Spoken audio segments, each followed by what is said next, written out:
राधे राधे, जय श्री कृष्णा। आप सभी को वट सावित्री की हार्दिक शुभकामनाएं। इसको बड़मावस भी कहते हैं। तो वट सावित्री व्रत कथा शुरू करते हैं। ज्येष्ठ मास की कृष्ण पक्ष की अमावस्या तिथि के दिन वट सावित्री का व्रत किया जाता है। इस दिन महिलाएं वट वृक्ष की पूजा करती हैं। मानता है कि वट वृक्ष में त्रिदेव का वास है।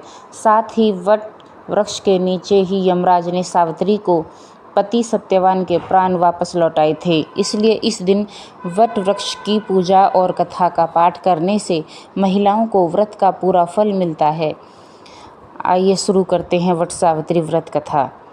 एक बार देवी पार्वती ने भगवान शिव से पूछा, हे प्रभु, आप सर्वज्ञ हैं, आप मुझे वह पुण्यकारी कथा सुनाएं जो महिलाओं के लिए अत्यंत शुभ और फलदायक हो, पति व्रता धर्म को दृढ़ करने वाली हो और सौभाग्य प्रदान करने वाली हो। प्रभास क्षेत्र में स्थित सावित्री देवी की कथा मुझे सुनाइए, जिसकी महिमा आज भी वट सावित्री व्रत के रूप में पूजी जाती है।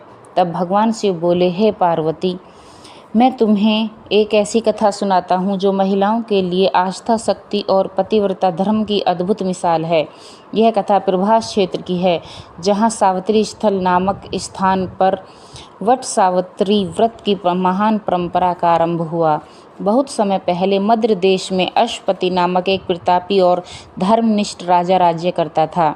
वह सत्यवादी, क्षमाशील और प्रजावत्सल था, परंतु उसके कोई संतान नहीं थी। संतान की प्राप्ति के लिए उसने कई वर्षों तक नित्य सावित्री देवी की पूजा की। अंततः उसकी तपस्या और भक्ति से प्रसन्न होकर स्वयं सावित्री देवी प्रकट हुई और उसे पुत्री प्राप्ति का वरदान दिया। कुछ समय बाद अश्वपति की रानी ने एक दिव्य कन्या को जन्म दिया, जो रूप, गुण और तेज में स्वयं देवी सावित्री का अंश मानी गई। राजा ने उसका नाम भी सावित्री ही रखा। वह कन्या बड़ी होकर अत्यंत सुंदर, गुणवान और तेजस्विनी बनी। नगरवासी उसे देखकर यही कहते कि यह कोई साधारण कन्या नहीं है, देवी का अवतार है। जब सावित्री यौन अवस्था में पहुंची तो राजा अश्वपति को उसके विवाह की चिंता हुई। उन्होंने अपनी पुत्री से कहा, पुत्री, तुम्हारे विवाह योग्य समय आ गया है, परंतु मैं तुम्हारे लिए कोई उपयुक्त वर नहीं ढूंढ पा रहा हूँ। अतः मैं तुम्हें स्वयं अनुमति देता हूँ कि तुम स्वयं अपने लिए योग्य वर का चयन करो। राजा के निर्देश पर सावित्री कुछ वृद्ध और बुद्धिमान मंत्रियों के साथ वन क्षेत्रों में यात्रा पर निकली, जहाँ उन्होंने कई तपस्वी और राजवंशी परिवारों को देखा और अंततः सालव देश के निष्कासित राजा धूम्रसेन के पुत्र सत्यवान को अपना वर चुन लिया। सत्यवान नेत्रहीन राजा के साथ वन में जीवन व्यतीत कर रहा था। वह अत्यंत धर्मनिष्ठ, सत्यवादी और सेवापरायण युवक था। जब सावित्री अपने चयन की जानकारी लेकर लौटी तो वहां देवर्षि नारद पहुँचे। उन्होंने सत्यवान के बारे में सुनते ही कहा, हे राजन, सत्यवान सभी गुणों में श्रेष्ठ हैं, लेकिन एक दोष है, वह अल्पायु है। ठीक 1 वर्ष बाद उसकी मृत्यु निश्चित है। यह सुनकर भी सावित्री ने दृढ़तापूर्वक उत्तर दिया, वर एक बार ही वरण किया जाता है, चाहे वह दीर्घायु हो या अल्पायु। मैंने सत्यवान को अपना पति स्वीकार कर लिया है, अब कोई और मेरा वर नहीं हो सकता। राजा ने सावित्री की दृढ़ता देखकर नारद की सहमति से शुभ मुहूर्त में सत्यवान से उसका विवाह करा दिया। विवाह के पश्चात सावित्री पति के साथ वन में निवास करने लगी और आश्रम का जीवन अपनाया। सावित्री को नारद मुनि की कही बात याद थी, इसलिए वह प्रतिदिन दिन रात की गणना करती रही। जब सत्यवान की मृत्यु के दिन 3 दिन शेष रह गए, तब सावित्री ने उपवास का संकल्प किया। तीसरे दिन उसने वट वृक्ष के नीचे व्रत करते हुए देवी सावित्री की पूजा की। पूजा के उपरांत वह अपने पति सत्यवान के साथ लकड़ी लेने वन की ओर गई। वन में सत्यवान को अचानक सिर में तेज पीड़ा हुई और वह सावित्री की गोद में सर रखकर लेट गया। तब सावित्री ने देखा कि एक तेजस्वी कृष्ण वर्ण, पीत वस्त्रधारी, मुकुटधारी पुरुष वहां आए, जिनकी उपस्थिति दिव्य प्रतीत हो रही थी। सावित्री ने उन्हें प्रणाम करके पूछा कि आप कौन हैं? वे बोले, मैं यमराज हूँ, तुम्हारे पति की आयु पूर्ण हो चुकी है, अतः मैं स्वयं उसकी आत्मा लेने आया हूँ। यमराज ने सत्यवान की आत्मा को अंगुष्ठ के आकार में निकालकर दक्षिण दिशा की ओर प्रस्थान किया। सावित्री भी उनके पीछे पीछे चलने लगी। यमराज ने कई बार उसे रोका, परंतु सावित्री बार बार विनम्रतापूर्वक उत्तर देती रही, जहाँ मेरे पति जाएंगे वहीं मेरी गति है। पत्नी का धर्म है कि वह पति के साथ को न छोड़े। सावित्री की दृढ़ता, भक्ति और मधुर वाणी से प्रसन्न होकर यमराज ने कहा, मांगो, तुम्हें जो भी वर चाहिए। सावित्री ने कहा, मेरे सास ससुर की नेत्र ज्योति लौट आई। यमराज बोले, तथास्तु। थोड़ा आगे बढ़ने पर यमराज ने फिर वर मांगने को कहा। सावित्री ने कहा, मेरे ससुर को उनका खोया हुआ राज्य प्राप्त हो। यमराज बोले, तथास्तु। अंत में यमराज ने तीसरी बार वर मांगने को कहा। सावित्री ने कहा, मुझे सत्यवान से उत्पन्न 100 पुत्रों का वर दीजिए। यमराज मुस्काए और बोले, तथास्तु। परंतु अगले ही क्षण उन्हें भान हुआ कि वह वर तभी संभव है जब सत्यवान जीवित रहेगा। अपनी ही बातों में बंधकर यमराज ने सत्यवान की आत्मा को मुक्त कर दिया और कहा, हे पतिव्रता स्त्री, तुम्हारे सत्य, तप, भक्ति और प्रेम ने मुझे भी पराजित कर दिया है। मैं तुम्हें आशीर्वाद देता हूँ कि तुम्हारा वैवाहिक जीवन दीर्घ और सुखमय हो। सावित्री अपने पति के साथ लौट आईं। आश्रम में पहुँचने पर उन्होंने देखा कि उनके सास ससुर की आँखों की ज्योति लौट आई है।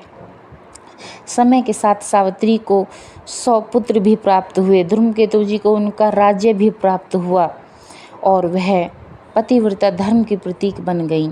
एक बार देवी पार्वती ने भगवान शिव से पूछा कि हे प्रभु, आप सर्वज्ञ हैं, आप मुझे वह पुण्यकारी कथा सुनाएं जो महिलाओं के लिए अत्यंत लाभकारी हो।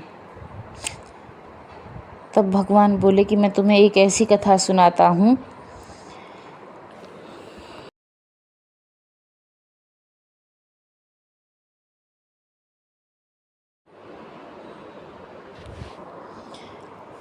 मैं तुम्हें एक ऐसी कथा सुनाता हूँ जो संपूर्ण नारी जाति के लिए एक आस्था, शक्ति और पतिव्रता धर्म की अद्भुत मिसाल है।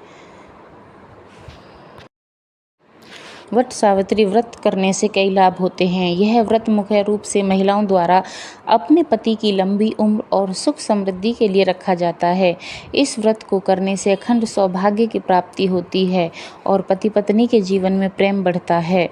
वट सावित्री व्रत करने से पति की लंबी आयु और स्वास्थ्य दोनों ही बढ़ते हैं। अखंड सौभाग्य व्रत करने से सुहागिन महिलाओं को अखंड सौभाग्य की प्राप्ति होती है, यानी उन्हें अपने पति की लंबी उम्र और सुखद वैवाहिक जीवन का आशीर्वाद मिलता है। सुखी वैवाहिक जीवन के लिए यह व्रत पति पत्नी के बीच में प्रेम और समझ को बढ़ावा देता है और वैवाहिक जीवन में खुशियाँ लाता है। सुख समृद्धि वट सावित्री वट वृक्ष की पूजा करने से घर में सुख और समृद्धि और धन दौलत आती है। मन की शांति इस व्रत में, पूजा पाठ में और व्रत कथा सुनने से महिलाओं को मानसिक शांति प्राप्त होती है।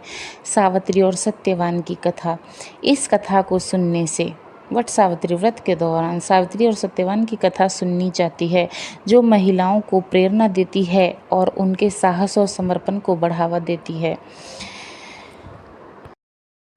वट सावित्री के दिन वट वृक्ष की पूजा और का धार्मिक महत्व। शास्त्रों के अनुसार बरगद के वृक्ष के तने में भगवान विष्णु, जड़ों में ब्रह्मा और शाखाओं में भगवान शिव का वास है। इस वृक्ष में कई सारी शाखाएं नीचे की ओर रहती हैं, जिन्हें देवी सावित्री का रूप माना जाता है। इसलिए मानता है कि इस वृक्ष की पूजा करने से भगवान का आशीर्वाद प्राप्त होता है और सभी मनोकामनाएं पूरी होती हैं। संतान प्राप्ति के लिए इस वृक्ष की पूजा करना भी लाभकारी माना जाता है। मान्यता है कि ज्येष्ठ मास की अमावस्या तिथि के दिन वट वृक्ष की छांव में देवी सावित्री ने अपने पति को पुनर्जीवित किया था। इस दिन से ही वट वृक्ष की पूजा की जाने लगी। हिंदू धर्म में जिस तरह से पीपल के वृक्ष को भगवान विष्णु का प्रतीक माना जाता है, उसी तरह बरगद के वृक्ष को भगवान शिव का प्रतीक माना गया है। मानता है कि तीर्थकर ऋषभ देव ने अक्षवट के नीचे तपस्या की थी। इस स्थान को प्रयाग ऋषभ देव तपस्थली नाम से भी जाना जाता है। यह त्योहार हर साल ज्येष्ठ मास की अमावस्या तिथि को मनाया जाता है। ऐसे में यह तिथि आज यानी 26 मई को पड़ रही है। इस दिन महिलाएं बरगद के पेड़ की पूजा करती हैं और दिन भर व्रत रखती हैं। वहीं कुछ महिलाएं इस दिन निर्जल रहकर भी व्रत करती हैं। वहीं व्रत के दौरान शरीर में एनर्जी बनी रहे उसके लिए क्या क्या सेवन करना चाहिए, जिससे हमारी गर्मी की वजह से बॉडी में डिहाइड्रेशन ना हो। इसके लिए सूखे मेवे और भीगे हुए बादाम। वट सावित्री के दिन पूजा करने के दौरान आप भीगे हुए बादाम, किशमिश, अखरोट और अंजीर जैसे ड्राई फ्रूट सुबह सुबह खा सकती हैं। इसको खाने से बॉडी भरपूर एनर्जी में रहती है और दिन भर कोई कमजोरी महसूस नहीं होती है। यह भूख में भी नियंत्रण रखता है। नारियल पानी। व्रत में नारियल पानी पीने के भी कई फ़ायदे हैं। यह शरीर को नेचुरल तरीके से हाइड्रेट रखने में मदद करता है। यह इलेक्ट्रोकॉल्स से भी भरपूर रहता है और जो ऊर्जा बनाए रखता है और थकान दूर करता है। गर्मी के मौसम में इसके सेवन से बॉडी को ठंडक पहुंचती है। वट सावित्री व्रत 2025 26 मई को रखा जाएगा। वट सावित्री व्रत के शुभ मुहूर्त और लाभ और पूजा विधि।